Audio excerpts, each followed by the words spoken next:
Hello, hello. Hopefully everything is working. I'll do my tests like I always do at the start of a stream in a minute once I'm pretty sure everything's working. The stream is going. Everything appears to be in order. Let me test to see if it's alright on my end, and then I shall come back and we shall make a start.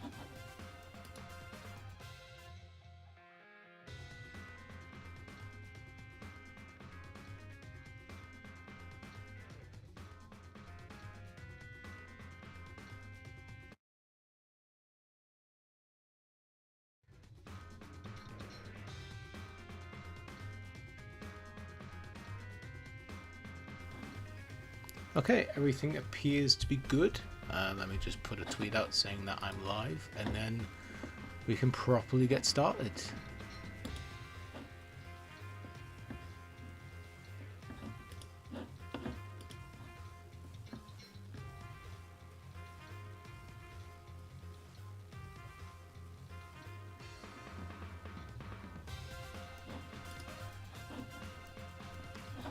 Okay, so then that was a carry-on. Obviously, I was supposed to do this stream yesterday, but something came up at the last minute, so I had to quickly delay the stream till today. And then I got ready to stream today, and PSN was down, and I couldn't even start this game because it kept saying it couldn't connect to the servers or something, so I couldn't confirm my license or something like that. So that's cool. Looking forward to that being a more common occurrence when we go all digital. So that's fun. But yeah, we're finally here. Everything appears to be sorted. If I get booted at any point, then obviously I'll have to just call it there if it gets to that point. But yeah, finally got a stream going. Happy the day after see the Wolves Season 3 release. Quite looking forward to trying Rick. I've played him a little tiny bit, about like 10 minutes ago for the first time. He's fun, but obviously I haven't had a proper go, so yeah, my plan is to obviously do his arcade mode, which we'll be doing first as we normally do. We'll probably end up doing his episodes of Southtown mode. We'll see how it goes. I don't really like streaming episodes of Southtown because I have to like, what's the word? Narrate the whole thing, and it gets a bit like tiresome on my voice. So and plus I think I just don't find it enjoyable to watch like somebody else do it or anything like that. Usually when I do episodes of Southtown like off stream, I'm usually I usually have like their YouTube video or something playing on the side to keep me entertained. So we'll see how it goes though, and then after that, hopefully if the servers are still working by then, I might do a bit of Tokon, Marvel Tokon, because the beta is going on. I played a bit of it. It's really fun. I put out a video earlier, just some of the intros, just some quick stuff I filmed while I was playing it. Just some intros and outros of everybody. So yeah, we'll see how it goes. But because they've got the episode mode. There's the first 3 episodes or something of the Spider-Man team episode mode. So I haven't seen that one yet. I haven't done that yet. So I shall. I think if it's not too late by the time we finish episodes of Southtown, I'll do that for a bit. I think that should be good. So yeah, I think give it a couple of minutes, or give it a minute or two, and then we'll start with Rick. This is a terrible change, I'll admit. Obviously I've seen people complain about this. This is terrible. I mean, his model is literally right there. Why can I not see what the colours are like they literally used to be last season? That's stupid. I hope they change that back. I don't even know why they changed it in the first place. But that's ridiculous. I'll just go default. Excel. Oh no. Excel. Sorry. I'm a pussy, so I'm going to go for level 1. Yeah, so I think we'll just go for it.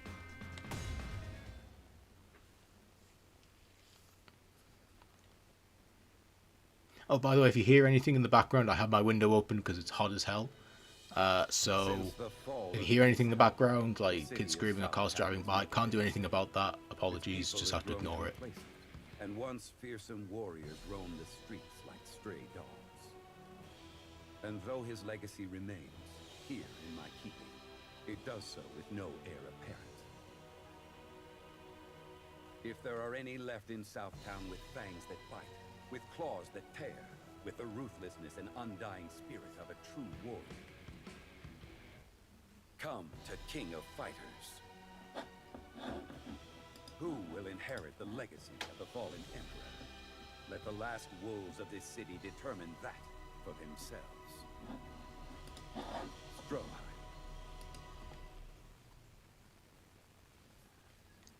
From humble beginnings as a casino show boxer to joining the ranks of the undisputed champions, Rick Strowd seemed to have it all.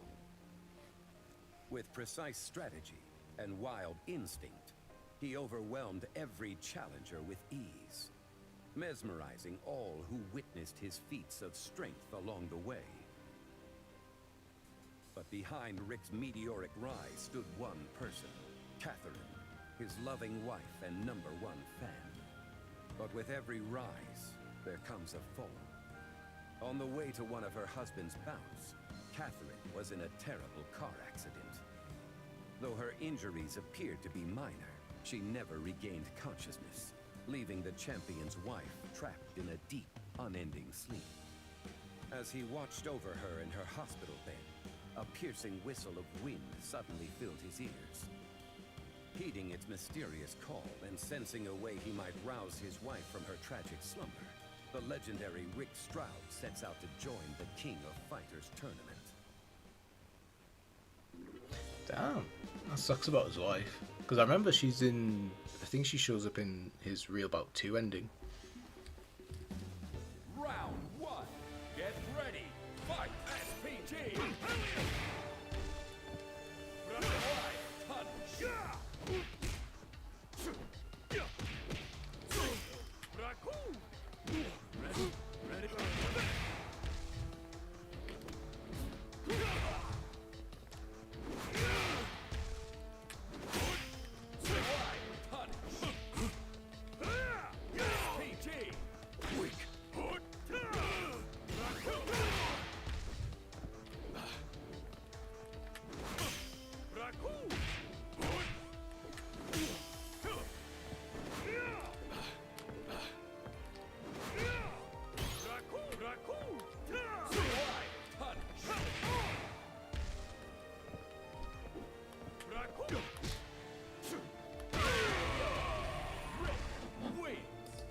Don't underestimate me.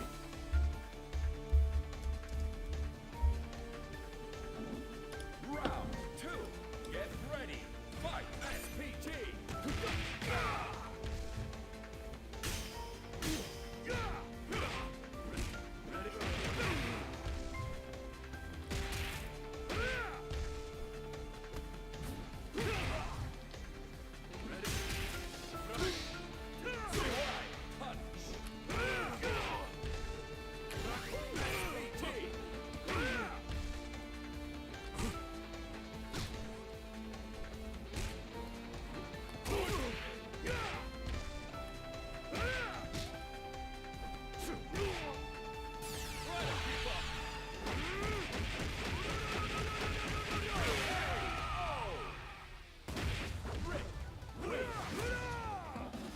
I really need to look at his move list because I haven't properly looked at it. Looks like you and I both prefer infighting. Difference is, I've been in the ring way longer.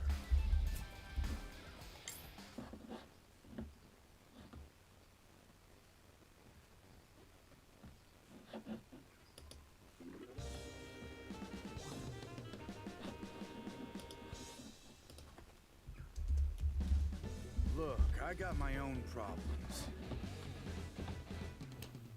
No disrespect, but you don't got a chance.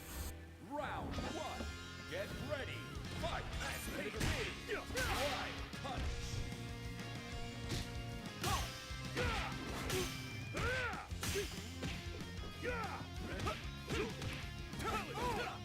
SPG.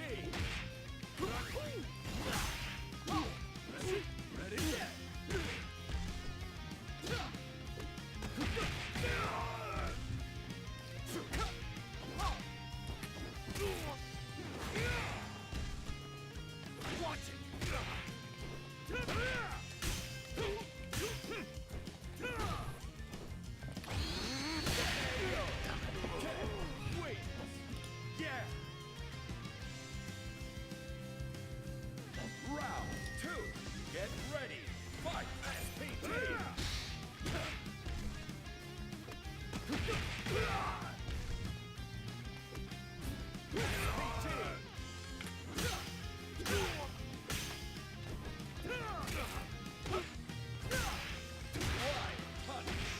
He's a lot slower than I thought he would be. I don't know if that's just me, but I remember him being quite quick in Real about 2.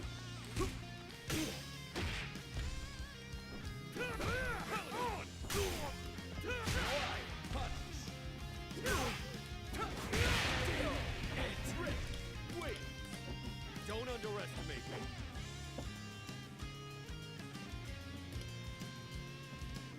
Final round. Get ready. Fight SPG.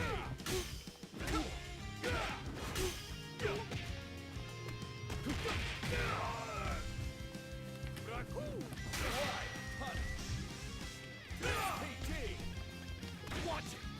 Ready?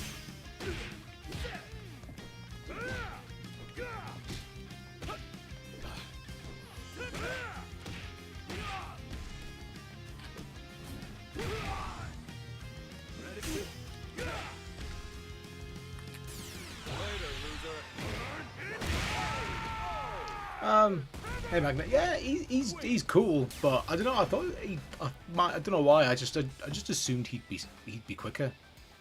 I came into this I really have no fight idea to why. say that So I'm the just kind of like, US oh, champs wash. I really thought he'd be a I'm bit big quicker than enough he to is. admit when I'm wrong.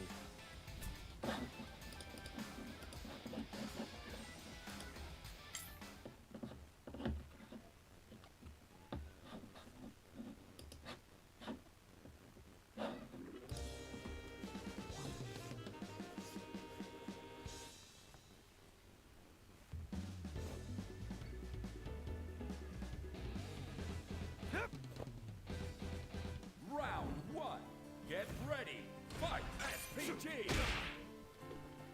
Ready? It's time. Ready?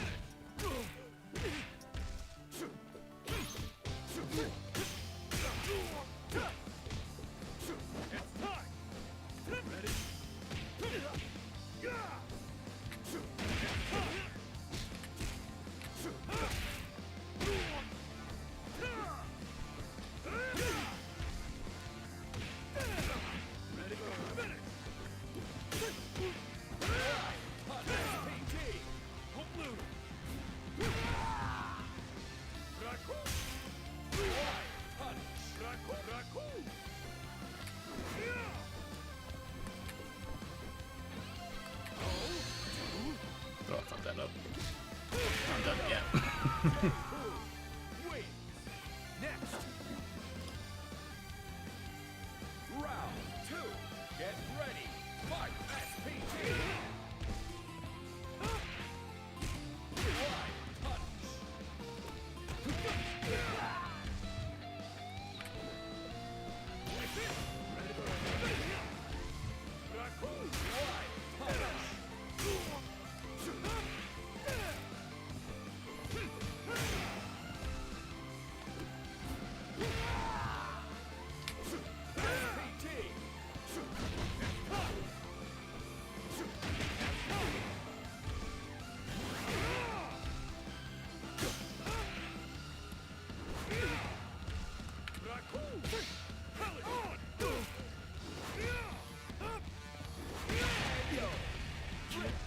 Wait!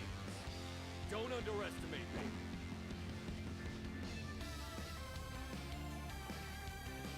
Final round. Get ready. Fight SPG.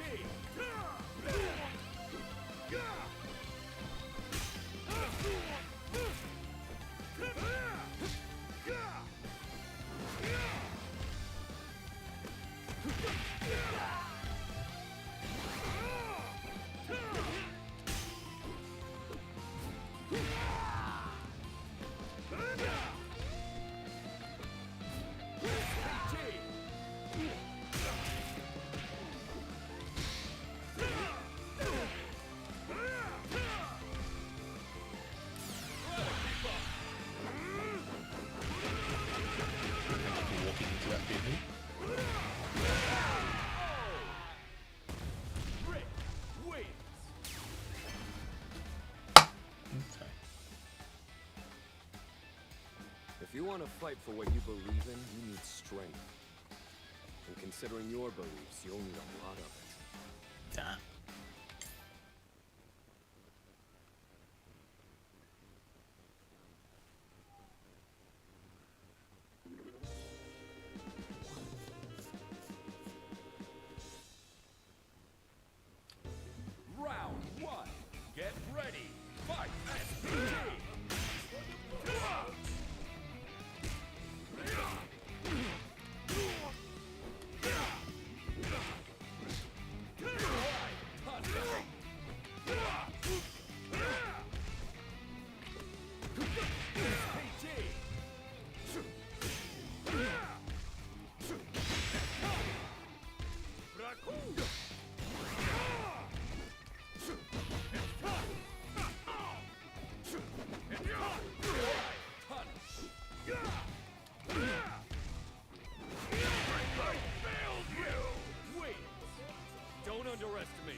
two. Get ready. Fight. I honestly truly have no idea, which is kind of nice for once, because it's like I feel like I've been so in the know about like this game's DLC, because like so much of it was data mined from the start. So like for once, it's nice to actually not have an idea of who it was. Like even with season 2, like we pretty much knew who everybody was going to be roughly. I think Geese was a surprise. I did not expect Geese to actually be in mine. Like I knew Geese was going to be playable, but I just didn't expect him to actually like be in the game, like be DLC. I thought they'd make him free. Oh, you're fucking kidding me. I thought he'd be free, to be honest. So, but even then, so like even with knowing like most of the characters, like it was nice to be like pleasantly surprised about Mr. Karate. Like I had no idea it was going to be Robert, because he wasn't in any of the data mines. Like up till that point, I think he got added like. I think when Krauser came out, I think this was the first sign that Mr. Karate was a thing. So that was cool. But this one, like, I genuinely have no idea. It could be it could be some of the ones we already know are coming, like it could be Alfred or Rio or Kasumi or whoever. Yeah, there's other data mine stuff I've been hearing about. I don't know much about it. It's still a bit up in the air. But it's because this is one of the things because for a while now, I think since Kenshiro came out, or maybe even when Mr. Karate came out, it looked like sorry, it looked like there were 2 characters releasing at some point, like at once. And I think the reason we find this out is because so basically when they add a new character, a voice line gets added for them to say the game's title when you boot it up, because every time you boot the game up, like a different character's voice will play, like saying the game's title. So like when Rick got added, no, sorry, not actually, Rick's was there for ages, which is how like I ended up getting a hold of his voice lines. For fuck's sake, but getting the wing quotes, people's wing quotes against him, was because they added a bunch of Rick's lines early. I think with Mr. Karate. So like, but what technically? So I guess just keep it simple. Like when Rick got added, like his voice line saying like Fatal Fury City of the Wolves, that got added. Like Duck Kings will be added next month.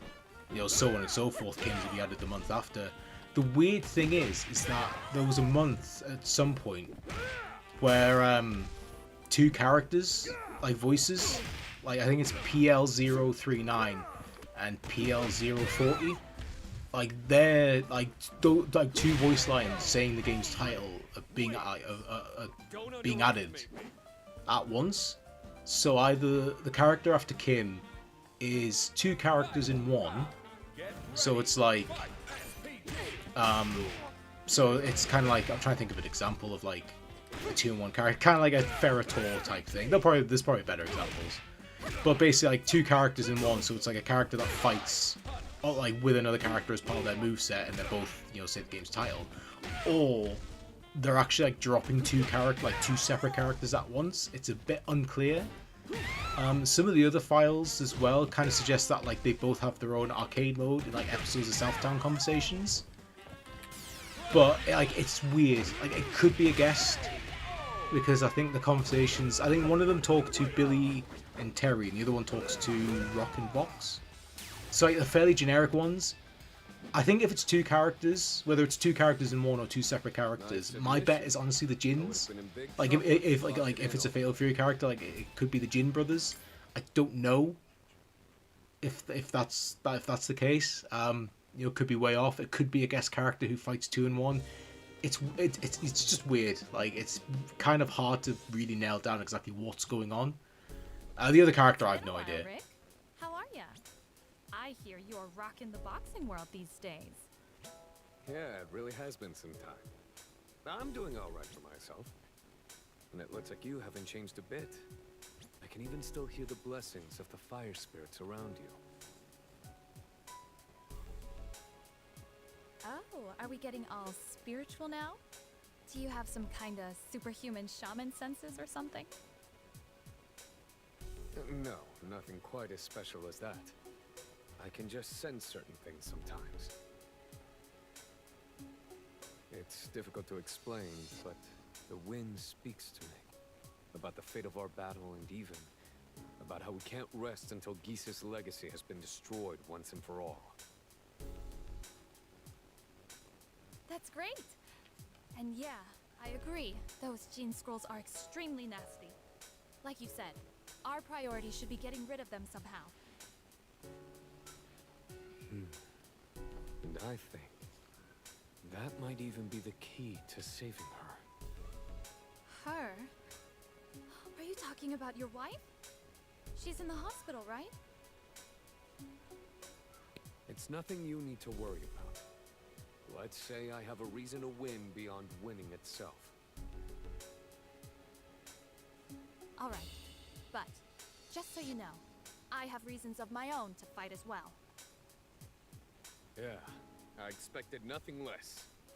Okay, ring the bell. Round 1. Get ready. Fight SPG.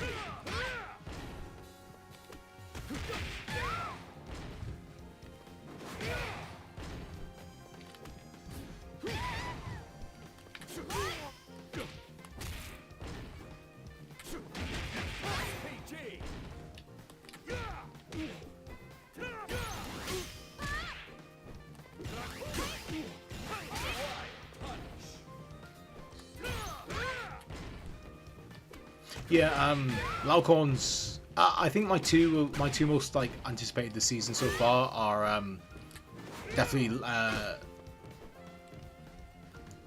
don't know. Come on, don't do this to me. Oh, come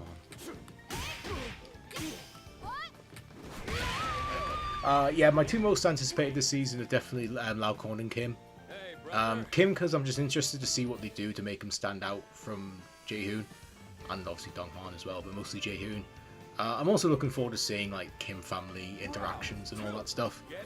I think because it's nice to have like all three of them finally in the game.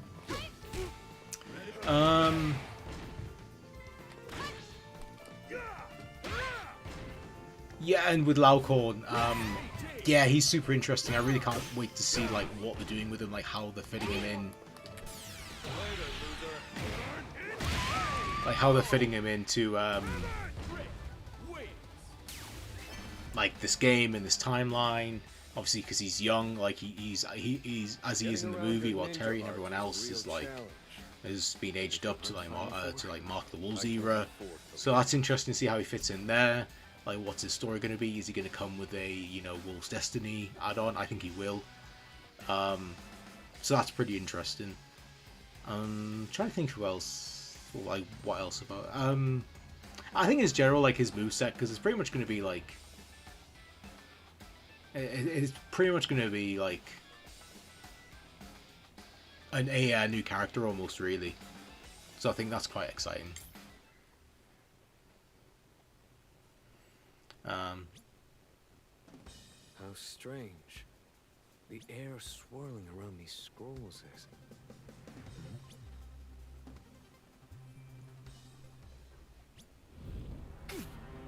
What the hell's going on? I have no idea. We are dealing with the scrolls here. It could be anything. What should we do? I see now. See what? How to return him to his old self. It's the only way.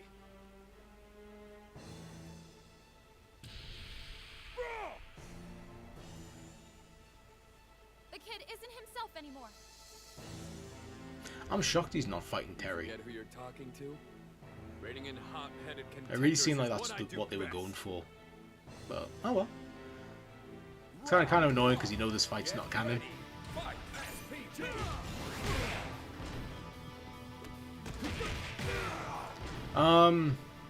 Yeah, I think with the armor, I think that'll definitely be his plot. Like his plot in the thing will definitely be him like trying to find the last armor piece. I don't think he's gonna have all 4 armor pieces in his moveset. I mean, maybe that's an install. Like he becomes God Laucorn as an install. That'd be sick. But I think because in the teaser they put out, like the first teaser they put out, I swear it said something about like he's got like 3 out of 4 pieces or something. Like it's already said like this version of him.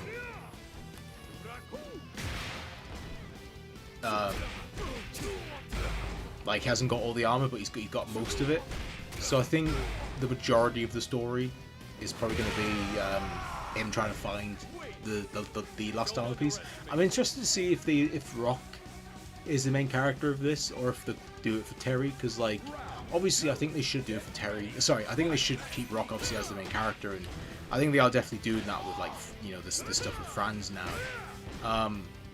But I think at the same time, like I wouldn't mind it being a Terry focused story, because like it gives him one last kind of thing as the former main character, and obviously the main character is to a lot of people still. But I think it'd be nice to give Terry like a little bit of a story. And also he has, outside of the games, he has the history with Laucorn, obviously not canon to the games, but I think that'd be interesting. Don't listen to the darkness that clouds your mind. Listen to your heart. It knows the path that's right for you.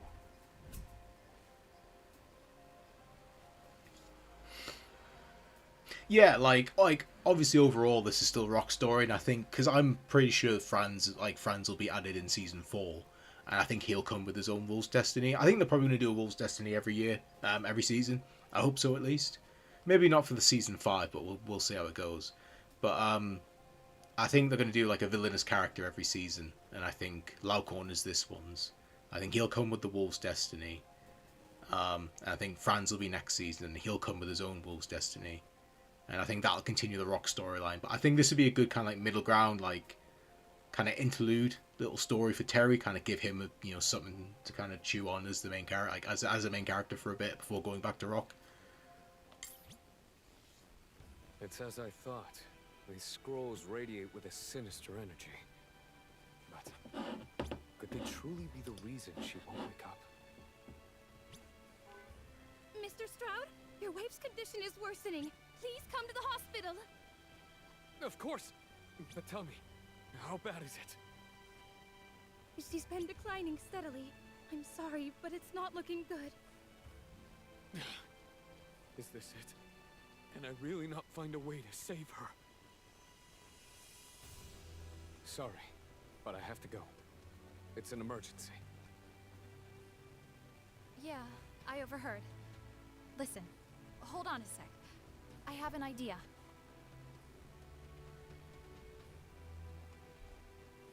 Oh shit, Sokaku. That's cool. Well, she is indeed under the influence of Shura. It's likely she was susceptible to it from the start. So, can you help her? I believe so. And in no small thanks to you. Defeating that young man has loosened the Shura's grip on her. All that remains for us to do now is to draw out the latent energy inside of her. All should be well now. But she needs I think it'd rest. actually be pretty interesting to bring back Sokaku. That's great. He definitely wasn't a character like from the start. I was like, oh, I'd love to see him, but like, I think at this point, That like, takes might as care of well. that, then. Wachizuki monks sure know what they're doing. I must return the compliment, daughter of Shiranui. You did well. When Rick explained the situation, I knew there was more to the story. So, I decided to call in a specialist.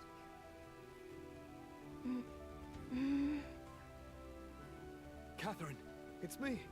Rick, can you hear me? Oh, Rick. Hey, what's the matter?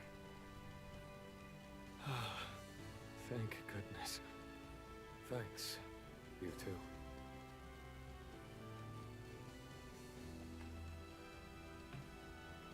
After that, I made my return to the ring. A match for the books, folks. When a new challenger steps up, I knock him down. Plain and simple. Oh, that was nice. Pretty bog standard. But I wasn't expecting like a huge, massive, you know, Fatal Fury, thick with story stuff. City of the Wolves.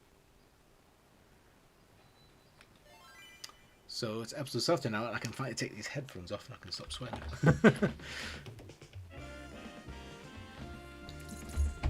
Yeah, I definitely think they're going to add more. I mean, they've already said it because they've got coming soon. So hopefully Laucorn comes with one, and obviously I hope Franz comes with one next season. EOST. But yeah, Together, we will keep yeah, the they've said before like they want to add everybody to this game, and I certainly hope they do. But I think they'll probably leave out some people. Like they can't bring back every character, I assume. Hey, Like I don't know if people are going to be really willing to shell out money for like Jubei or like Axel Hawk. The thing is, I know there'll be people who would. Like I'm saying those characters like they're, you know, terrible characters. They're not terrible characters. I just think they're lower on the scale of popularity. Like I would love Honfu in this game. I just don't know if he's like popular enough to really justify, you know, to justify them adding him. Franco Bash is another one. They're probably like two of the characters I would love to see the most. Like outside in terms of characters, not data mined. I think at this point the character I'd like to see the most is probably Alfred, but he's data mined, so like he'll probably be next season, which is really exciting because I've always been a big fan of Alfred, and I'm like shocked. He was even like when he got data mined, I was like, there's no way they're actually doing Alfred. That's crazy.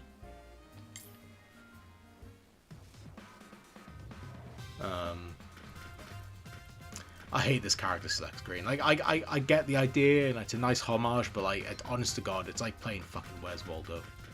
It's like, oh, where's Rick? Oh, there he is. Like, it's such a fucking clusterfuck to go through.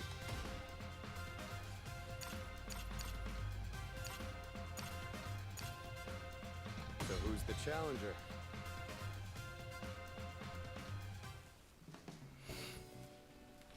Anytime the man interacts with people, friends, strangers, a curious feeling lingers in the back of his mind.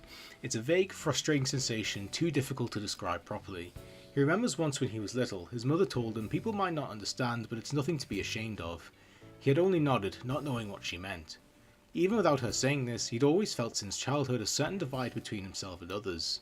To put it plainly, however softly, he can hear the voices of nature. The wind gently brushing his cheek, the earth beneath his feet, the warmth of a winter fire, the refreshing coolness of water on a hot day, all have their distinct voices. Wherever he goes, nature expresses its moods to him, calls out to him. Though, contrary to what one might imagine, it does not tell him everything. It only whispers vague hints to him, tomorrow's weather, a person's location, premonitions of his own future. They aren't the sort of grand predictions a great general or emperor might hope to leverage in their quest for world domination. Yet even so, nature's whispers have comforted and supported the man Rick Strowd his entire life. He lost his parents at a young age and had only shadowy memories of their faces. But whenever he turns his ear towards nature, his loneliness abates. In the past, he'd followed these voices down a distant path, throwing away an opportunity to challenge for the title of World Boxing Champion. Even so, Rick has great pride in his lineage and the cards it has dealt him. I see, thanks. The wind brushing against his cheek whispers its advice. Rick smiles softly as he gets ready to leave for his next destination. The gentle breeze has left him with the name of a certain place. A place he's been before, Southtown. Southtown, it's been a long time. He mutters to himself as he takes step after firm step into the city, assessing his presence around him. The earth crunching beneath his feet whispers back to him. He looks up toward the heavens, and azure so bright he can't help but squint. A certain joy wells up in his chest, seeing the picturesque cloudless sky. What a nice sky, a blue that lifts my spirit. Rick's hair stirs, he feels a soft wind brushing his face. He closes his eyes and stands perfectly still. It is as though he is listening to all the natural voices of Southtown.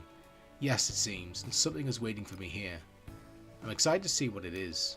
Rick smiles at the wind in the sky, then looks down at his feet. He steps forward slowly, almost reverently, and begins treading through the city.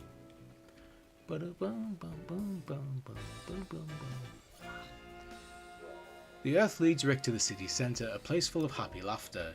He gazes across the peaceful scene. I could walk like this forever. Rick leans back, stretching, then reaches forward with one arm. A breeze runs across his hand. Alright, that street then.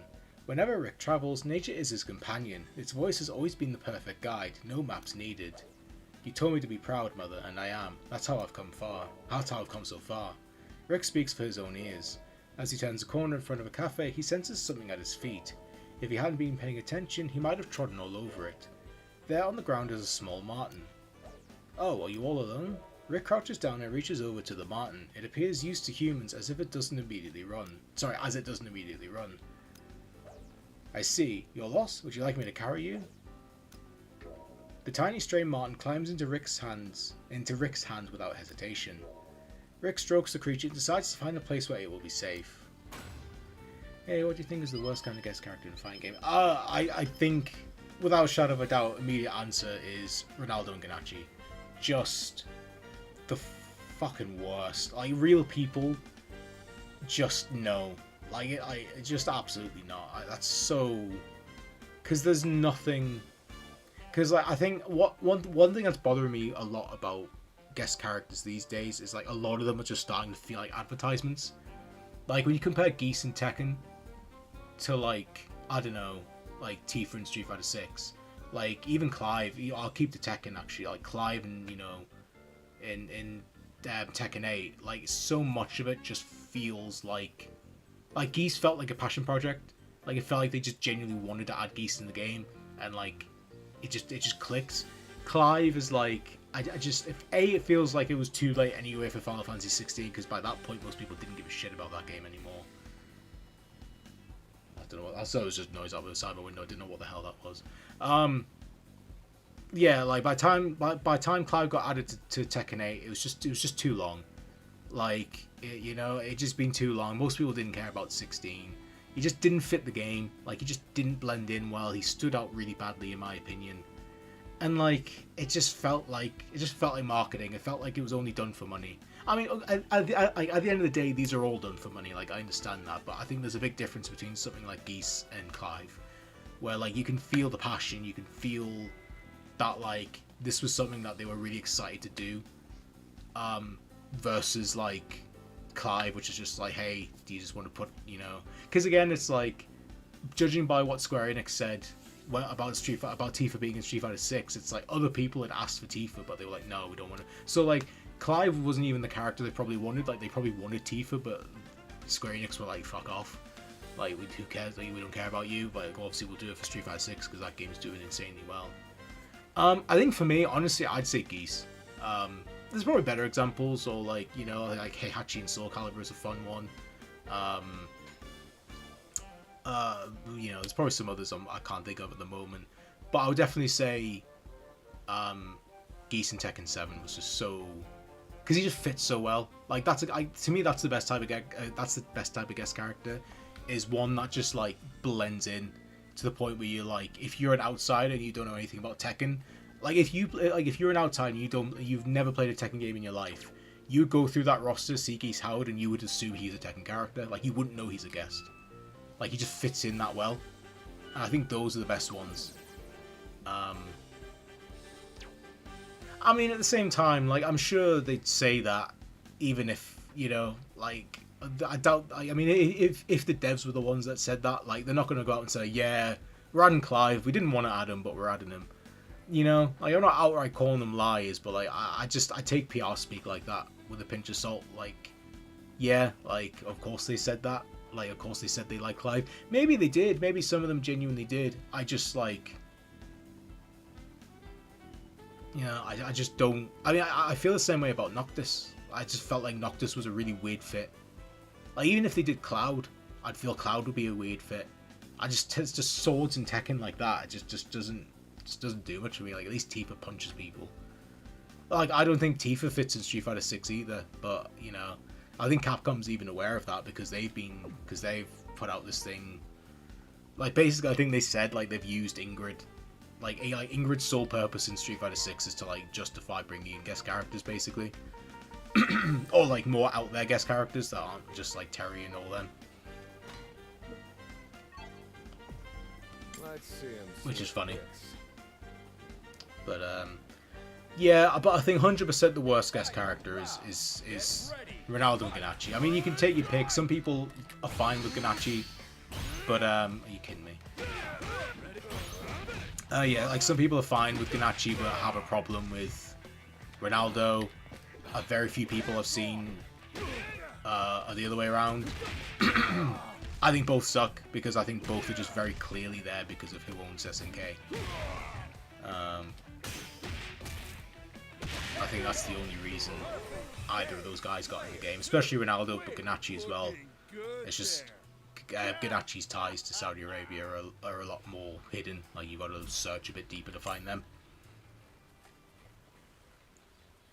But yeah, just anybody real life, like any real life person, whether like that's a person playing a character, because I saw some people try and justify it when Ganachi like got revealed. Like, I saw some people being like, oh, you know, like Ganachi's fine because it's not a real person, it's a person playing a character. And like, it's still a real fucking person.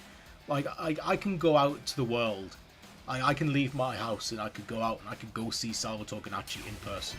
Like, he's a real person. Yeah, it's a character, but he's still a real life individual. Like, I can go out and physically touch him if I wanted to. I don't.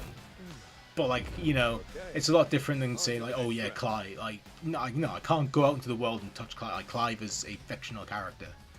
Like, Salvatore Ganachi is a fictional character played by a real life human being. So to me, it was ridiculous that people tried to be like, oh, you know, Ganachi's not as bad. No, they both sucked. You know? And never understood why people tried to like make it out like one was better than the other.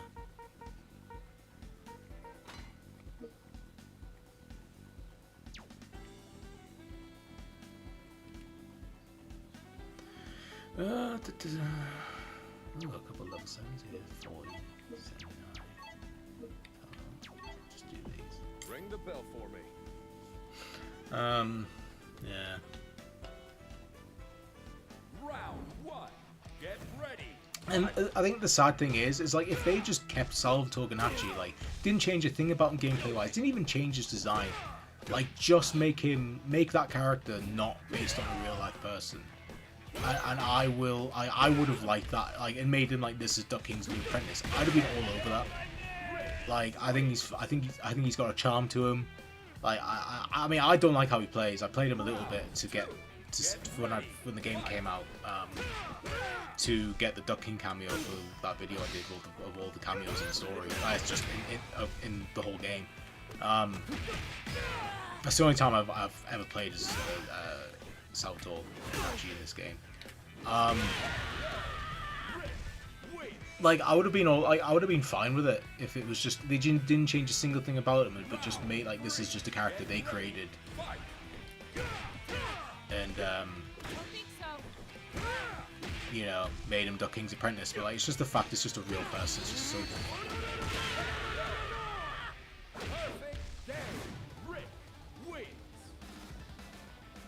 Hey, brother.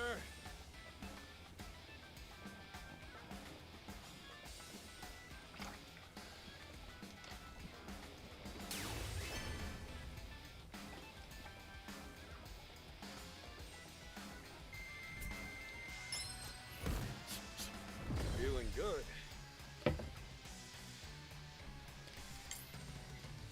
I have no problem if people think he's okay. I don't like either of them. Like, I dislike them as much as I dislike the other. I mean, Salvatore's probably a better person than Ronaldo. But like, you know, if we're just talking inclusion in the game, then I think both suck. And I think both shouldn't have been in the game. Ronaldo probably pisses me off more because I still think Ronaldo is why we didn't get Jay-Hoon in the base roster. Because like, Jay-Hoon like had tons of stuff in the files, even in the beta, the first like open beta we did before the game came out. Like, there was stuff for Jay-Hoon. There was stuff for Jay-Hoon in the files that like indicated he was like pretty close to being done. And then they finally announced Ronaldo, and he just looked like shit. Like, he still looks bad. Like, totally unfinished, wasn't playable in arcade and episodes of Southtown. You know, it was just so clearly rushed. With the Martin on his shoulder, he lets the wind guide him past the harbour and station. The city's bustle fades, leaving only his falling feet. Perhaps lonely, the tiny Martin nuzzles Rick's cheek and rubs against him as though asking for attention. I get you. I normally deal with larger animals, but you know, little ones like you are pretty cute too. Please, it nuzzles some more and they set off together. The wind soon guides into a spot where they can see a small park. Rick walks into the park, buys a bottle of water and sits down on a bench. He pours a little water into his palm and lets the marten drink. The creature must have been thirsty as it laps up all the water with tiny gulps. Ha, easy now. No need to rush things. That water's not going anywhere. As Rick speaks, a soft wind blows, blending with his gentle voice. Rick closes his eyes and listens. I see, thank you. You have a family, right? They are searching for you. It seems we were destined to meet. Now, don't worry. I'll make sure you and your family have a happy reunion. Rick leaves the modest park behind and sets off for a larger one. You'll be together soon. Stay strong. On the way to their destination, Rick cuts through Southtown's largest airport. The area is overflowing with people and the air shivers with the disturbance. As Rick walks by a fence, he feels a warning from the earth. It seems to roil with agitation beneath his feet, unsettling him. Stay still, little one. Rick cups a protective hand around the little marten. The animal looks up at him curiously. What's your business with me? It appears as though Rick is talking to thin air. There's nobody around, at least not in front of him. Damn it, he noticed us. Seriously? He never looked back. A group of men in suits appears from the trees behind Rick. They are flummoxed that their attempt at an ambush was thwarted without a moment's pause. Dumb luck on his part, whatever. Just hand over the critter and you won't get hurt. Sorry, but I won't give in to your threats. Rick hides the marten, raises his fists and takes a few light steps. His talent at boxing has not declined, not even a bit. In fact, the years have only served to sharpen his skills. He launches a punch too fast for the eye to follow.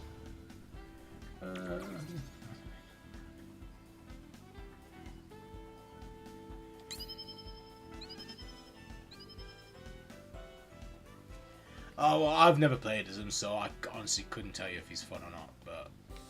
I mean, there's no shame. I mean, I think it's one of those things where it's like, I think if you're aware of the issues with him, why people are against it, and, you know, you don't hand wave those issues, I think it's fine. I mean, people try to guilt trip me for playing this game, you know, and it's like, I've made my stance on it very clear where I stand on it. Like, I love the game, I think the game's great. I hate a lot of the decisions that were made into this game and why they were made, but, you know, I think as long as I make it aware that those are issues and I raise awareness for them, like, I don't see why I shouldn't be able to still play the game, you know?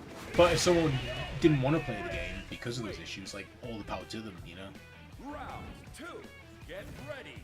Fight. Ready. No way.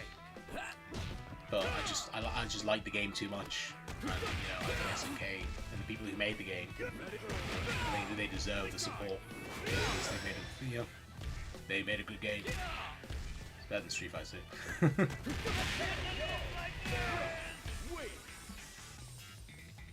Hey, brother.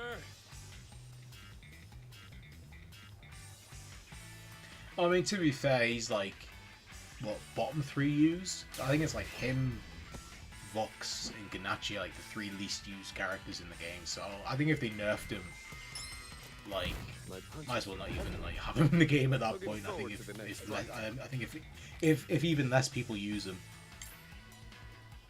then it's kind of like, you know, what's the point? I mean, I get great joy from the fact that him and Ganachi are like barely played. I think that's great personally. Rick drives in an uppercut with a dull womp, knocking his target clean off his feet, jaw first. Phew, that takes care of that. Hopefully you guys learned some respect. Rick gazes down at the men he has defeated. Son of a... Why are you trying to catch this marten? Answer me or I'll give you another lesson. Rick throws a few quick jabs to demonstrate. He puffs violently as his fists rip through the air. Whoa, easy, I'll talk. I'll tell you everything. Just put your hands down, please. There's someone we know who collects rare animals, including martens. We wanted to grab it and turn it in for a big reward. I mean, this collector pays out like you wouldn't believe. We score a big payday and nobody notices when a stray critter goes missing. It's a win-win, right? The men smile crudely, their faces twisted as greedy daydreams fill their minds. I see, so that was your purpose. Now if you just... Rick silently punches the man in the stomach using his full weight. Ugh. Do not let me see you again. You will not survive our next encounter. Rick's gaze is cold and sharp, unlike when he was fighting. The air quivers with his anger, rustling the trees and stirring the wind. The men practically trip over themselves as they scramble to their feet and sprint away. Sorry about that. Everything's fine now. Rick's tone returns to its usual gentleness. The air calms and the wind softens. The tiny marten bounds happily at Rick's feet. It seems to be thanking him profusely. Your gratitude is warmly received. Now let's find your family. They leave the airport and continue their walk. The marten sits on Rick's shoulder, occasionally scanning the area. If you move too much, you'll fall. Be careful. Travelling with a small companion is nice. The street they're on leads them to a train station. There's even more hustle and bustle here than the airport. Southtown is busy everywhere you go. It's so full of life. Seems like an enjoyable place to be. Despite the city's rough and tumble reputation, its residents seem quite chipper. Almost like they don't mind being here. He seems pleased at the very notion. Everyone looks so happy, so strong. How very reassuring. I'm sure your family is happy and strong as well, little one. Rick smiles and strokes the marten as he speaks. Rick turns his ear toward the wind, confirming a direction, but before he gets a chance to follow through, I ain't seen you around before, buddy.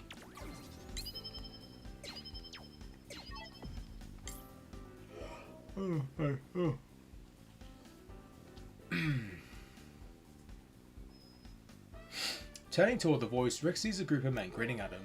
As they swagger toward him, he immediately knows what they want. These guys are trouble. The group walks right up to him, then looks him up and down appraisingly. Got any money on you, pal? The way Southtown works is you listen up. To guys like us... What? The way Southtown works is you listen up. To guys like us, if you know what's good for you. You don't seem to be related to the collector from before, but you still want money, huh? The men laugh uproariously at Rick's blunt question. You can never have enough money. Hasn't anyone ever taught you that? You think he might be a rich boy doing some slumming? Okay. Haha, wouldn't that be too perfect? The marten starts to shake in fear as the men grow louder. Rick pets the marten to calm it before speaking. Even if I was rolling in riches, unsure of what to do with it all. Huh? Guys like you wouldn't get a dime. Rick punctuates his statement with a fierce straight right.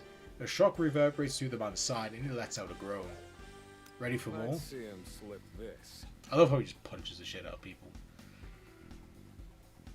Round one. Get ready. Fight. SPG. Ready?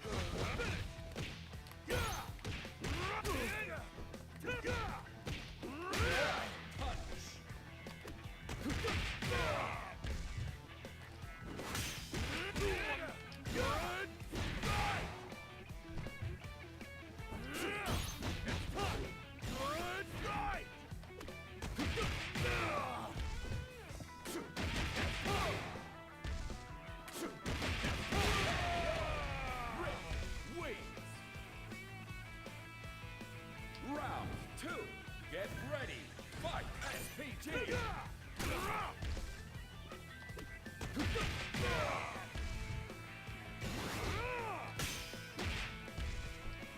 Hands off.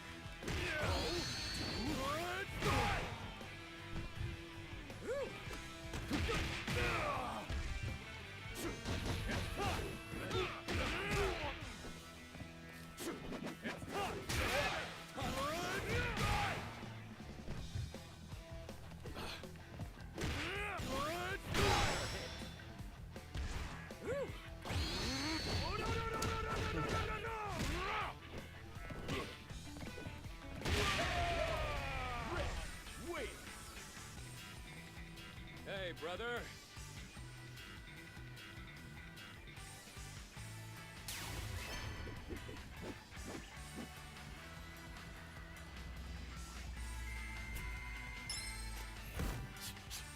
Feeling good.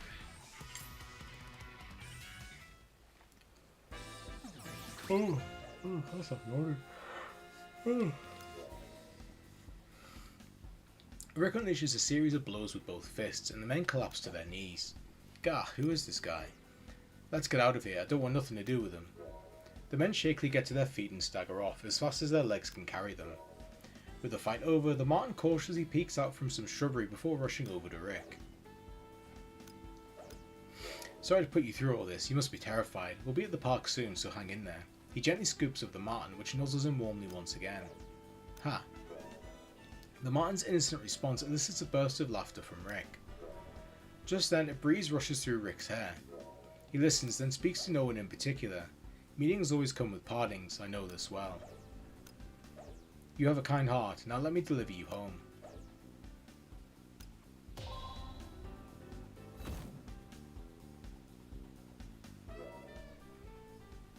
Oh, sorry. The voice of the wind guides Rick to an expansive natural park. The vista seems to stretch on forever. He finds a spot that seems like a perfect home for Martens, then carefully parts the grass in search of his companion's family. Don't worry, you'll see them soon. After a short while, something rustles nearby. He turns toward the sudden sound.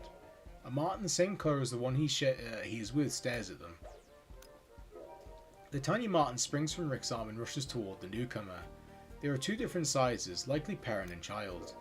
The two Martens sniff at each other before nuzzling. Rick smiles lightly Rick smiles lightly and he lets out a chuckle. Good for you. Guess I'll see you around. Try not to get lost again, okay? He waves goodbye to the Marten family and leaves. His journey with his tiny companion has come to an end. Just as Rick begins to think the park is the perfect place for a quiet and relaxing stroll, however... That way, huh? Whispering a response to the Earth's vibrations beneath him, Rick begins striding in the indicated direction.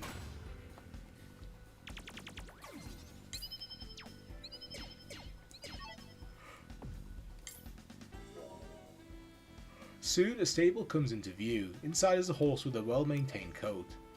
You're a beautiful one. Rick strokes the horse's mane, which is even softer than it looks. The owner must take excellent care of it. Rick's hand glides down the horse's neck and towards its back. Wait, this is... Rick senses something unusual under his palm. He glances around to see if the owner is present when... Hey, hands off the horse, Buster. A group of men in similar-looking suits walk up to Rick. What the hell were you doing? Just petting it. More importantly, this horse is... Rick tries to explain the unusual sensation, but the men aren't the least bit interested. That's an important person's horse right there. You can't just walk up and pet it. What will you do if something happens to it, huh? The strangers press on toward Rick. The look on their faces tell him to leave immediately. I hate to do this, but I really need you to listen to me. Rick performs a bit of light footwork and balls his fists. Ring the bell for me.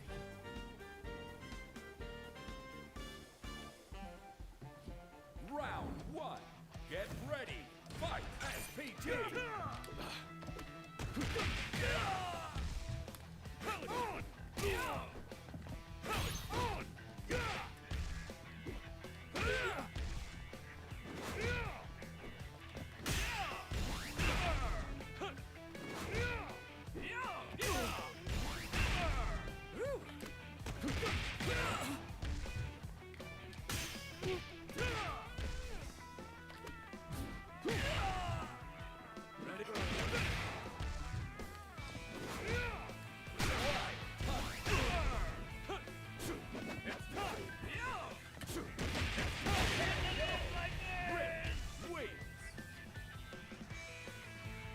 Round two. Get ready. Fight SPG.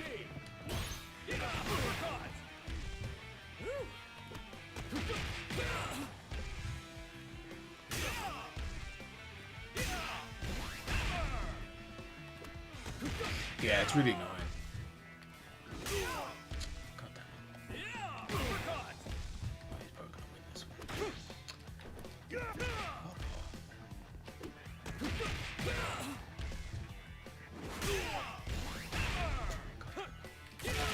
Fuck. Oh, so fucking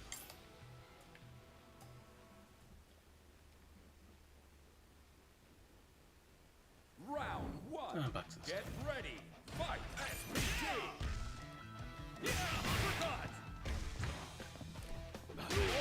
Punish.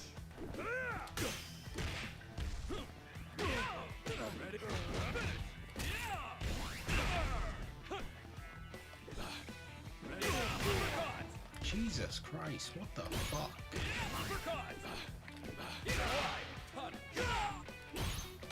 I'll just let him kill me, because there's no way I'm beating this guy out the other guy after. What the hell?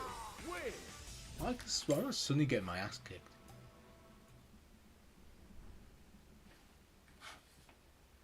Round 1. Get ready. Fight SPT.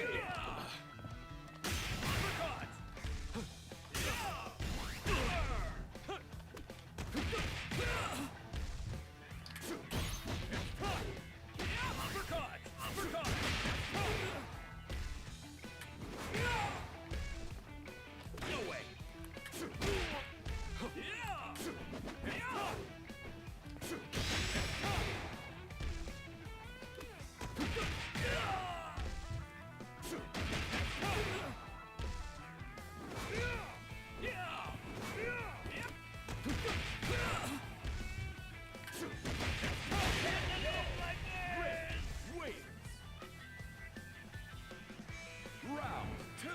Get ready. Fight SPT. This time.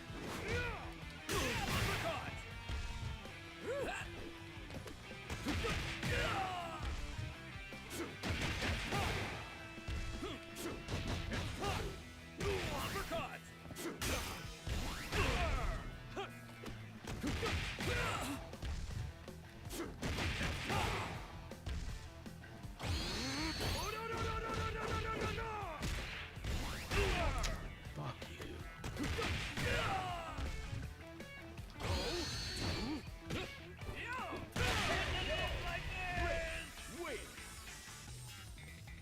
Hey, brother.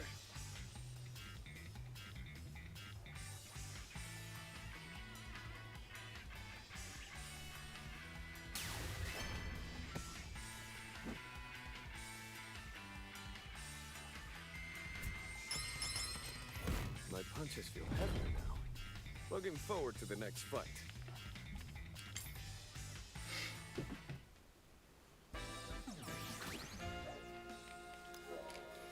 Rick's powerful punches flow seamlessly from one to the next like a rush of water. The men groan and collapse to the ground. Damn, why the hell did you go easy on us? You seem familiar with the owner of this horse. I want you to tell me where to find them. Ha, like hell we will. Rick tries to reason with them but then sighs. He knows it's all but useless. If you refuse to tell me, then so be it. However, I'd like you to deliver a message for me. What message? This horse is in poor health and needs a vet as soon as possible. His expression is grave. You'd be hard-pressed to doubt his words. Even if that were the case, how in the world would you know? It would be difficult to explain, and I doubt you would believe me if I did. But if this horse is as treasured as you say, please. He turns to them and lowers his gaze, almost imploringly. The men exchange glances in response. Alright then, if you insist. Just then, a person jumps out from behind a tree. Rick's eyes meet the stranger's, and a sudden heat ignites within him. Huh, what is this fire? Rick immediately sprints away. The stranger doesn't quite understand, but decides to give chase all the same.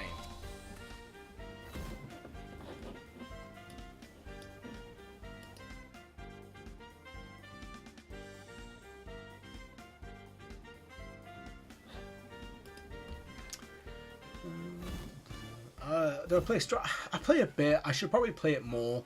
I do like it, but it's weird. Like, there's every couple of characters I like to play in it, but I still don't feel like I've found like the character, like the character I want to play the game as. I'm still hoping they add Zappa, because he's who I play in XX. Or Accent Core Plus R, or whatever the hell it's called.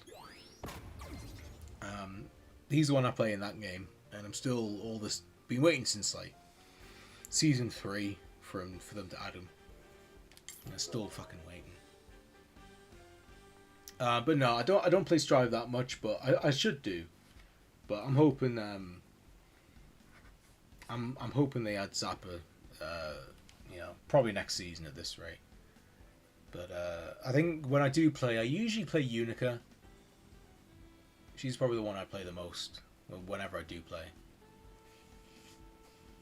I do want to give RoboKai a go. I was really like hyped for RoboKai, but I'm waiting. To be honest, now that they're doing a guest character again, like I want to see who the guest is. Like I'm not buying a pass until I know who the fuck that guest character is, because it could be Could be Lucy.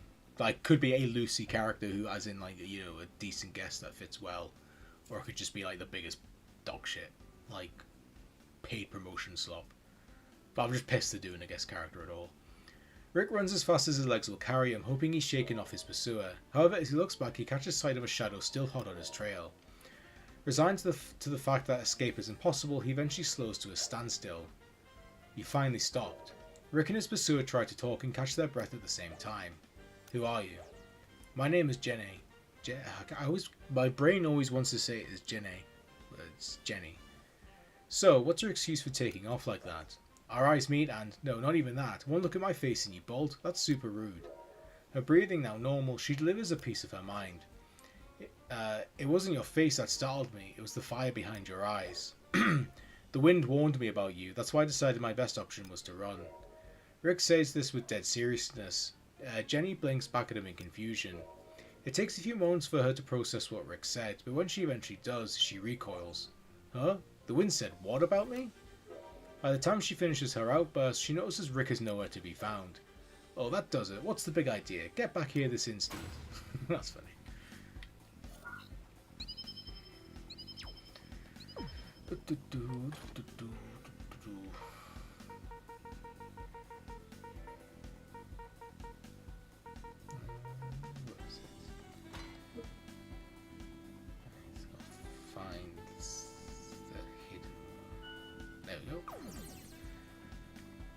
Luckily, Rick has a good super with lots of hits to get through these annoying as shit gold people.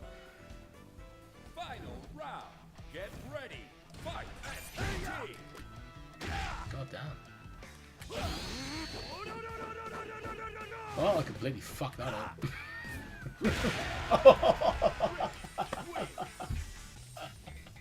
Hey, brother. I'll take that. I'll never get that lucky again.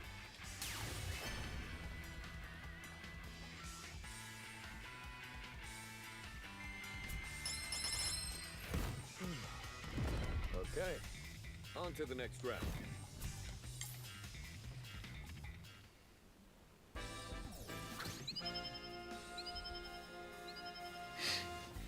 Alright, let's see which one's got the most XP. 795, 230, 342, 644, 161, 121, 806. Ring the bell 219s for me. will do. Round one. Get ready. Fight. Didn't hear a bell. Fuck yeah, such a health. Is that your back? No way. That's it. Oh no no no no no! Oh my god. This How's this? No way.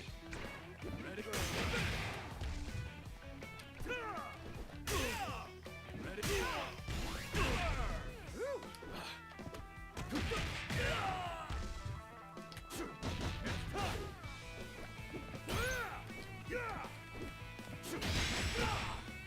No way.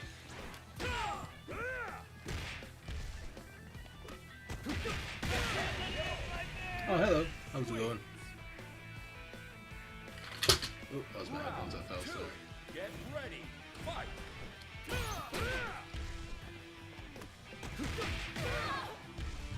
I'm going.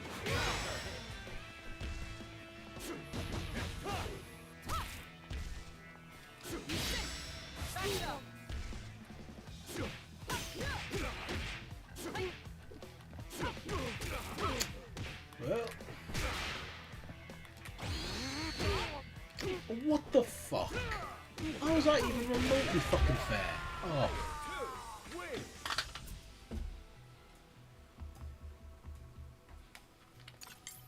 I need to put the health boost back on.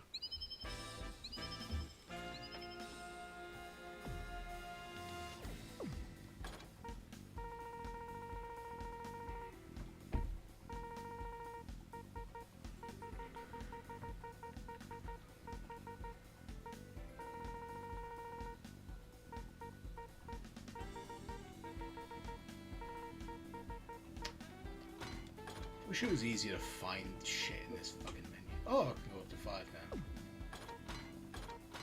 That helps.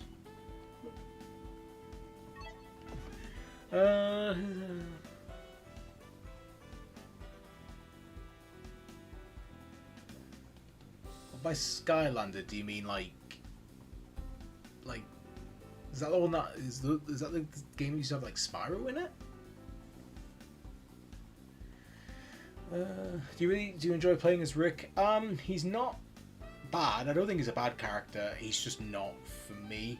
I do not see myself really playing him much outside of like once the stream's done. Like I'll play him every now and then, but he's not a character I will pick up as a potential main.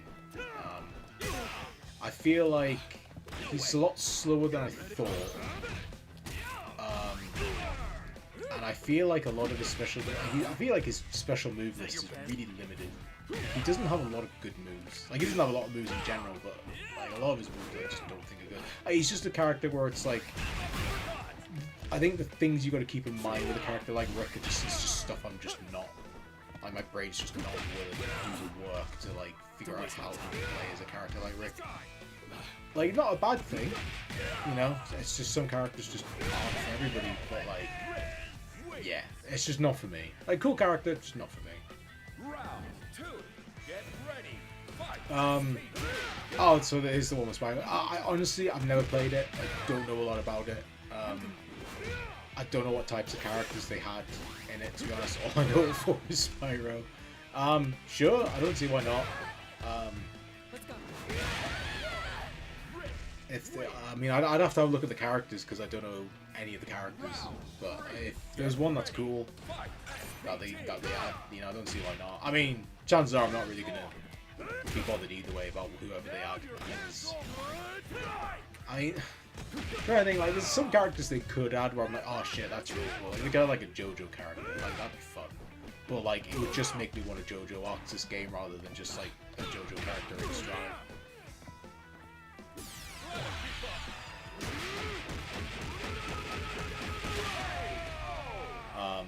So like, I'm just kind of like, yeah, sure, like, why not? Don't underestimate me. Yeah, I think for the reactions it would be funny because I think a lot of people would just be pissed. Because everybody will have their favorites that they'll want. My punches feel heavy. Yeah, like everybody will have their like specific choice characters. Like, oh, I really want this character. Oh, I really hope, you know, I want this character from this franchise. And I'm just like, I just want Guilty Gear characters. Like, I just want Zapper and Raven and Fanny and, you know, tons of characters from Guilty Gear that still aren't in the game that I think would be cool to add. But well, we'll get another guest because why not? Ooh, smooth microphone. Yeah, why not? I'm not against it. I wouldn't personally, as an actual choice, like I wouldn't love it, but I guess, you know, I'm not really bothered either way. Like, if it makes people mad, then sure, like, it'd be funny just for reactions. I think it would serve guessing the slot with fans, right? To be honest, so like, just constantly wanting fucking characters from the franchises shoved in games they don't belong in. But they get a really bad one. Round 2. Get ready. Fight.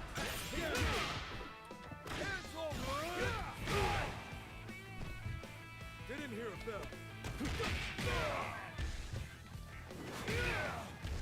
Now you're in for life, honey. Now I'm pissed. That's it.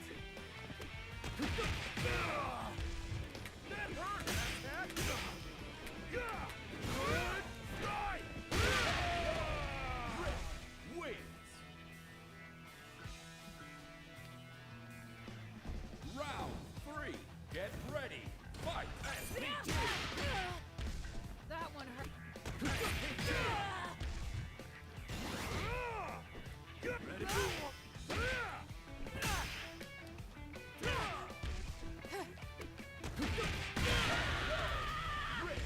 Wait. Don't underestimate me.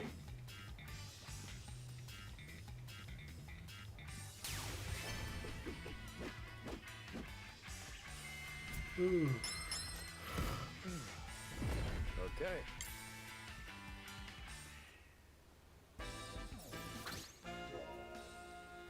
Jenny takes off after Rick once more. She searches the station and the main streets, but finding the man proves no easy task. Rick expertly slips away from Jenny, guided by the wind, but he collides with someone as he rounds the corner, knocking them square onto their behind. My bad, I wasn't paying attention. Are you alright? Oh. He reaches out to help them up and sees that it's Jenny. In other words, the very person he was trying to avoid. A few minutes later, you're a real jerk, you know that, but hey, oh well. Whatever. You said something about the wind talking to you. Do you have a sixth sense or something? Though he is ordinarily stone-faced, Rick's eyes widen slightly. Oh, that look tells me all I need to know. I'm so smart I scare myself sometimes. You seem unbothered by me. This is an uncommon encounter. You better learn who you're dealing with. There's not much that can surprise the free maiden. With a proud stance and thump of her chest, Jenny looks incredibly smug. The sight causes Rick to crack a smile. Anywho, I caught you in action earlier and immediately knew I just had to see more of this mystery fighter. The two follow the voice of the wind. During this time, Rick explains his recent journey. I followed the voices of nature, and now here I am in Southtown. Makes sense to me. I always listen to the wind before I set sail. That's pretty much the same thing, right? Yes, pretty much, I guess. You're an interesting one, Jenny. The stony look on your face makes me question whether that was a compliment. You know what? I'll just assume it is. And so they walk along together, deep in conversation. They never even notice they're being watched until it's too late. Yep. Sheesh, you two sure get along well, huh? Get ready, lovebirds. Nobody gets to walk around all happy on our watch. The men yell, their voices hoarse with rage. Huh? Who even are you people? We're just walking around normally. Zip it, lady. The man shoves Jenny with both arms. Caught off guard, she begins to topple over. With a gentle motion, Rick catches her and lifts her back up. Looks like a good punch is the only thing they'll understand. A quiet aura slowly builds from Rick's feet, invisible to all but the earth beneath him. Oh, yeah, Freeman. Yeah, I do think they will add Freeman. I think I've said this before. I think I said it in the video I did on Season 3 the other day. But, or last week. I definitely think I definitely think Freeman has a good shot, but I don't expect him until, like, next season at the earliest, maybe Season 5. I think, I do genuinely think they had zero intention of adding him until the game came out and people realized he wasn't going to be playable, and they were like, oh fuck, we should probably like actually like make him and add him to the game. Because one thing I've noticed is that, like, obviously when they do these like episodes of Southtown, it's like it's from the character's perspective. Like, each character in this game is their own is the main character of their own story, and like you see things from their perspective. And I think it's part of why a lot of characters in this game, even characters who are normally or in previous games have been villainous. I think it's why a lot of those characters, like Mr. Big, like end up being like goody two shoes, or like do like, hey, I'm a bad guy, I do these evil things, but I also give presents to orphans. It's like, okay, you can just be a bad guy, you know. And I think with Freeman, I genuinely think they just couldn't wrap their head around how to do a mode like this, where you're following the character around and seeing their inner thoughts. But with Freeman, I think they just couldn't do it, because Freeman's like, he's a fucked up guy. Like, there is no if they add Freeman and they try and like make him not as bad as he is, like as he was like in Mark of the Wolves, like holy shit, that'd be crazy. Like, he is a serial killer. Like, you can't turn around and go, oh, actually Freeman like murdered Marky's dad, but you know, he pets puppies on the street. You know, you can't do a story like this where Freeman goes around and like reunites lost Martins. You know, you just can't do that with Freeman. And I think they genuinely struggled with that, and I think that's why he's like the only Mark of the Wolves character. Obviously Sans Grant, but at least he's, you know, got Vox to represent him. But like, I think that's the reason why Freeman is like one of the only like Mark of the Wolves characters who just isn't in the game. I think they just really struggled with how to do Freeman's story and like how like keep that part of him, like keep how evil he is going. Yeah, like, oh, like he just killed those people as a prank, bro. It was just a prank. Sorry, Kevin, it was just a prank, bro. You know, like, I think they struggled with that. I think they really didn't know how to do that. And I think that's why they didn't have him in the game. But I think I mean, I could be completely wrong. They could easily do this game and they just never had Freeman, which would suck, because Freeman's really cool. But I genuinely think they just didn't think people would really be bothered, and I think they were like, oh shit, people actually like really want Freeman, like fuck. So I think he's probably in development right now as we speak.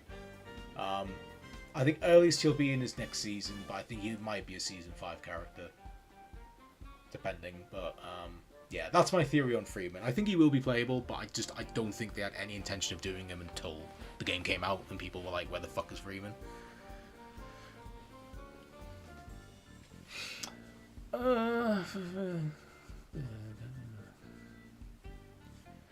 Yeah, he's definitely very unique. Like in a game like Mark of the Wolves, where the story is like traditionally 90s arcade style, where the only thing you're getting is an arcade ending and like a rival battle. Like I think Freeman works fine, but I do think I think ultimately it's fine to do. Like you just have an evil episodes of Southtown, basically, where you just go around kicking puppies as Freeman.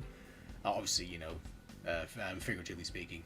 Like, I think you could do that and it would work, but I think SNK just don't want to do that because I just think the way they've done characters like Mr. Big, like Mr. Big was the big one for me, where I'm like, that made me kind of compartmentalize in my head why they probably haven't done Freeman, was because like there's this weird juxtaposition with Mr. Big where he's like, he literally like kept Marie Heinlein imprisoned for like 10 years. Like that's fucked up. Like he kept her in prison, like made her whole family think that she was dead. And then it's like, oh, he also donates presents to orphans. It's just so like, what do you want this character to be? Like what's the goal here? Like what's the end game? Like why do that to a character like you've just established is like pretty much a massive monster, who in other games like Art of Fighting was also established to be a pretty big monster, you know? It's just weird, and I think they just really struggle with the idea of like, just the idea of having us play, because that's the thing you notice a lot with like Japanese stuff, like animes and mangas. It's like characters do like if you got a main character that isn't just like a pure shining ray of light, like even then the author like struggles sometimes to like show that character actually doing bad things. Like Jono's I think is a good example, because like he's the son of Dio, like a pure monster in the purest sense, and like he takes all these elements from Dio, like but he kills people like Dio does, but like he does it for a good reason. And like you can kind of explain like the Jonathan side of him is why that is, but like it's still that kind of similar thing of like, you know, it's just sometimes I think another good example is like Yakuza. Like a lot of the main characters in Yakuza, especially Kiryu, it's like Kiryu can beat the shit out of 800 people, but he'd never kill anybody. It's like, come on, man. Like, it's not like things don't have to be that black and white. Like, you can have a character that's evil. You can have a character that does evil things, but like be a good person still. Like, it doesn't have to be that black and white. But I feel like with Freeman, it's like they just want the white. Like they don't know how to do the black. But that's just my 2 cents on it.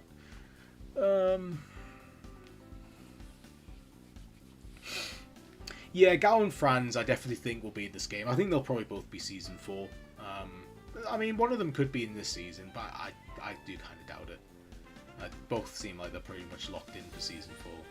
I'm quite excited for Franz. I really want to see Franz and how Franz works and see him in action. But yeah, Freeman's a weird one. Like if they do add him, I would be fascinated to see what they do for his arcane, especially his entry to Southtown. Like I really wonder how they'll do it, because like they'll either just get over it and they'll just write him as just an evil person. You just following him around, seeing him do evil things, or they just completely wipe over him and they're like, oh yeah, like. Because the worst thing they could do is if they turn around and go, oh, Freeman didn't actually kill those people, like he just like beat them to like an inch of their life and they didn't die, including like Marky's dad. That would suck. That would be the worst case scenario. If they did that, I'd be like, holy shit, that's bad. If they just turn around and like, yeah, Freeman actually never killed anyone. Like they all survived and actually never said anything. Like he just disappeared. They were in a coma or something. He's like, oh, you know, I killed Marky's dad, but actually I didn't kill him because he's in a coma. And then Marky's dad wakes up at that moment and they all get nice That would suck. That would suck so bad. Don't underestimate me.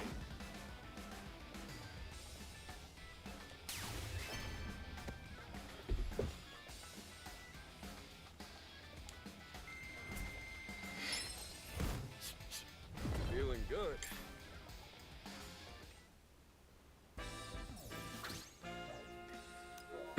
A series of straight hooks sends the men sprawling. There's just no way. We should have had him. Without cause is unacceptable. Violence without cause is unacceptable. Even with cause, it's not a choice I'd recommend. Even the voices of the wind at my back agree with me. Voices of the wind? The men gape at Rick as though he were insane. You have some nerve shoving me like that, but I'll let it go. There's something bothering you two, isn't there? Rather than reacting with anger, Jenny is concerned about the men. She really is an interesting one. I asked out a girl I really like, and she said no. As his bro, I was there, you know, for emotional support. But that girl, she shut him down like a light switch. I don't know, seeing you two all happy just set me off. Sorry for lashing out like that.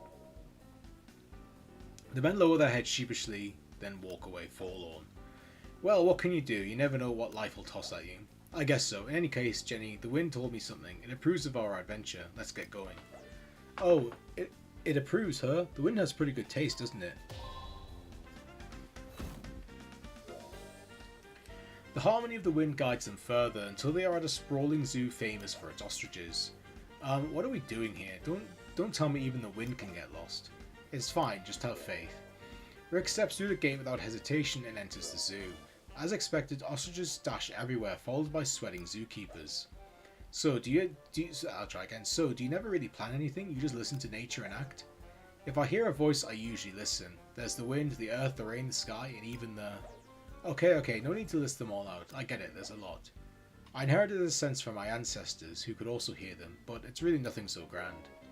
Rex's expression is faintly tinged by sadness and loneliness. There must be something more to this hearing voices thing. As they walk toward the center of the zoo, they see a group of men in suits around a bench. Am I going to fight more of these suit dickheads? The area is littered with large bags and wooden crates. Rick stops intrigued and then starts toward them. Jenny, will you wait here a moment? Sure, but what's wrong? Oh, god damn it. As Rick approaches, a scent he picked up earlier begins to assault his very senses. One of the men notices Rick's interest and starts to yell. Who the hell are you? Go walk somewhere else. You're up to something. What's that at your feet? Huh? None of your business, that's what, unless you want to be a practice dummy. The man grins, opens a crate and takes something out. In the man's hand is a Molotov cocktail. The crate is packed to the brim with many more. The voice of the earth has asked me to put a stop to this. Voice of the earth? Are you nuts? Jenny races up. She senses trouble brewing. Noticing the crate's contents, she furrows her brow and cries out. Hey, what are you men planning? You don't mean to use those here, do you? Quite the observation, girlie. This whole place is about to go up in smoke. You want to end up a pile of ashes too? The men chuckle wickedly. Jenny crouches into a low stance, moments from launching a flying kick. Just then, Rick grabs Jenny's shoulder and moves her back. Without a word, he lays into the man with a hefty punch. Damn you. We're setting this place on fire, damn it. Bring it on, I'm not going anywhere. Not until the Earth's torment ceases. Rick clenches his fists and throws out more punches. A man in the back of the group tosses a Molotov at him. It shatters on the ground, the flame having failed to catch, and yet the men still charge at Rick at once, as if on cue. Ring the bell for me.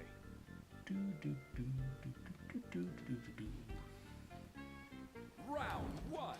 Get ready. Fight. SPT. Ready?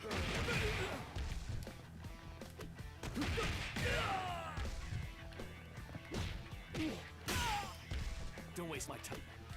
Come here.